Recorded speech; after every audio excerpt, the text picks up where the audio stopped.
آج کی طرف آتے ہیں. ایک بہن نے کویسچن کیا کہ یہ خطبے کے کیا آداب ہیں، ذرا بتا دیجئے.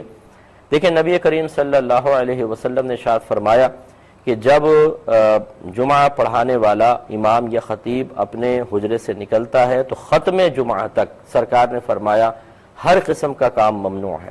حتیٰ کہ میرے آقا صلی اللہ علیہ وسلم نے ارشاد فرمایا کہ اگر کسی نے کسی کو نیکی کی بات بھی کہی تو اس نے لغو کام کیا. تو یہ ہوتا تھا کہ سرکار پہلے حجرے سے تشریف لائے، ممبر پہ جلوہ افروز ہوئے تو پہلے دور میں بس 2 عربک خطبے ہوتے تھے، اور صحابہ کرام چونکہ عربک سمجھتے تھے اس میں سرکار واعظ و نصیحت فرماتے تھے، اس کے بعد نماز ہو جاتی تھی. اب ہمارے ہاں صورتحال کچھ جدا گانا ہے کہ پہلے امام صاحب آتے ہیں، ممبر پہ جلوہ افروز ہوتے ہیں، باقاعدہ اردو میں تقریر ہوتی ہے، یا اگر جیسے باہر ہیں تو انگلش میں کوئی تقریر ہوتی ہے. اس کے بعد رسمی طور پہ 2 خطبے پڑھے جاتے ہیں جو عوام کو اکثر سمجھ بھی نہیں آ رہے ہوتے. تو جو ہمارے آقا صلی اللہ علیہ وسلم کو اس زمانے میں مطلوب تھا کہ خطبوں کے ذریعے واعظ و نصیحت فرمانا، وہ اب ہمارا جو ہماری لینگویج میں تقریر ہو رہی ہوتی ہے وہ پورا کرتی ہے، اور خطبے ہم ویسے پڑھتے ہیں. تو کم از کم یہ جو 2 خطبے ہیں، ہمارے آقا نے تو ایک قید لگائی کہ اگر ممبر پہ آ کے بیٹھ جائیں اس کے بعد سے لے کر ختم جمعہ تک بالکل کوئی بات نہیں کرنی ہے.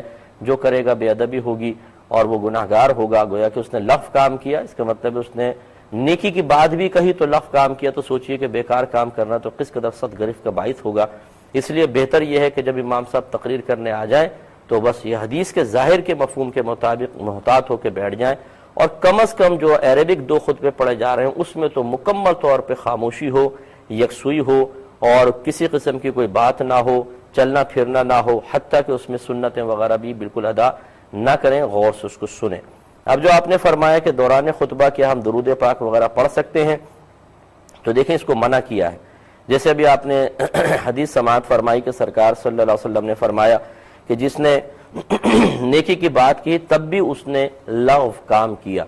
تو اس کا مطلب یہ ہوا کہ دوران خطبہ کسی قسم کا کلام نہیں کرنا ہے. تو درود شریف آپ دل میں پڑھ سکتے ہیں، ظاہراً نہیں. بہت سے لوگ انگوٹھے چومتے ہیں، رحمت کونین صلی اللہ علیہ وسلم کے نام اقدس کو سن کر انگوٹھے چومتے ہیں. اکابرین نے دوران خطبہ انگوٹھے چومنے سے بھی منع کیا ہے، یعنی جو اجازت دیتے ہیں وہ بھی منع فرماتے ہیں کہ دوران خطبہ انگوٹھے نہ چومے جائیں، درود پاک زبان سے نہ پڑھا جائے، آپ قلب میں پڑھ سکتے ہیں. اور انتہائی یکسوئی کے ساتھ، ادب احترام کے ساتھ، چاہے عربک خطبہ سمجھ میں نہ آ رہا ہو، یعنی اس کا مفہوم سمجھ میں نہ آ رہا ہو، اسے غور سے سننا واجب ہے. یہ کہتی ہیں کہ کیا قضا